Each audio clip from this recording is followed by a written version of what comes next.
Over recent years, Jamaica has been experiencing what could definitely be considered a construction boom. This massive growth in infrastructural development signals that the economy is recovering. But do October stats prove otherwise? Well, we will get to that later.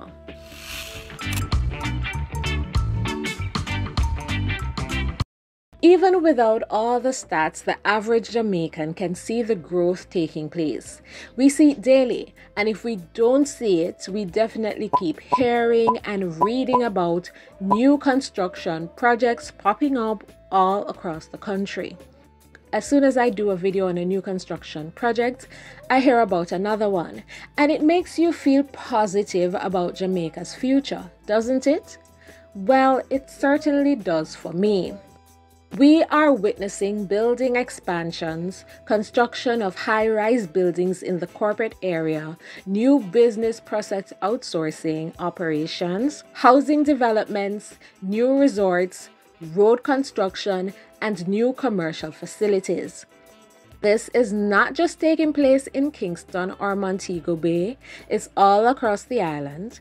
These construction projects are not only being carried out by governmental organizations, but also quasi-governmental organizations and the private sector. But with all this growth, are local stakeholders really benefiting? Well, it's definitely working out for at least one businessman.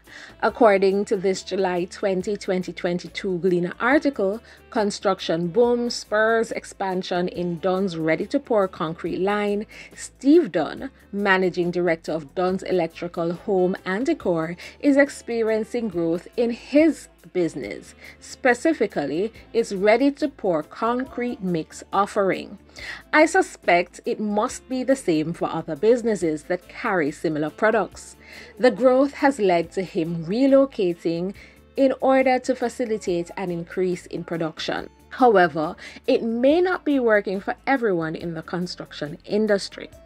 The May 23, 2022 Loop article, Local Contractors Not Benefiting Much from Building Boom, discussed the fact that the country's construction companies are getting the short end of the stick, since most of the projects go to foreign construction companies, for example, China.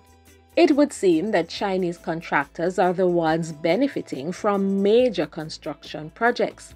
Now, we can understand why they would get government contracts, since quite a few of those are funded by the Chinese government with the requirement that a certain number of their citizens be employed. But apparently, major private contracts also go to them. In the article, Carville Stewart, a local civil engineer, explains that Chinese contractors get concessions on equipment imported into the country, and those same equipments are used for private contracts as well. I will link both articles in the description box so you can do further reading if needed. Now, I'm no economist, but if this is indeed the case, is paying foreign contractors to build most of our major private and public projects contributing to sustainable development? Are we truly able to sustain this development if we are mostly dependent on outside sources to facilitate it? Because basically, we are importing equipment, importing materials, and importing labor. And if most of these private projects are from foreign investors, then most of the profit goes abroad. And what we get is just more jobs, which is good. Don't get me wrong, but what type of jobs, and is that all we want? Let's stick a pin here. Let's look at the other benefits of foreign investment, because that's an important thing to know before drawing any conclusions on the matter. So we have job creation, as mentioned previously, an increase in capital flow and tax revenues, which stimulates the economy. We have an increase in infrastructure. It also opens up new export markets and may even lead to more competition in the marketplace, especially if they don't sign an agreement with the government barring entry of any other competitors, essentially creating a monopoly and raping the citizens of the country with their continued requests for price increases. On that note, let's discuss the disadvantages of foreign investments. As hinted previously, when large organizations enter the marketplace, they essentially displace small local businesses. Also hinted at previously is that many times these companies do not reinvest profits into the country. A large portion of the capital usually goes back to their home country. Next is something called economic colonialism, which I basically see as dominating a country's economy and exploiting the citizens for your own country's profit. But that does not happen in Jamaica. Come on. What are you talking about? As a matter of fact, how did we get on this topic? Weren't we talking about the construction boom taking place in Jamaica? As promised, let's look at the stats for October 2022.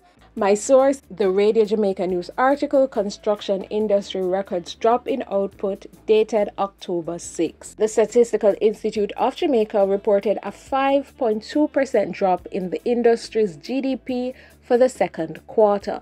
The decrease was attributed to less construction materials being bought and less civil engineering taking place, the latter being caused by a decline in the amount of money being spent on the South Coast Highway Improvement Project. Nevertheless, I suspect that the sector will rebound shortly. What do you think? I'm sure you will have more to share. As a matter of fact, I'm pretty sure I will have many commenters adding more benefits and disadvantages as well. And I welcome that too. I have no problem with foreign investments. I just wish we had more local investors in sectors that are dominated by foreign investors. In addition, I wish we trusted our own contractors and other local businesses enough to invest in them to give them a fighting chance. Anyways, that's it. Don't forget to hit the like button if you enjoyed this video. Leave a like. Leave a comment, let me know what you think in the comments, and of course share with people you think may be interested in this video, and subscribe. And when you subscribe, turn on all notifications so that you get notified the next time I upload a video. Thanks for watching. Bye.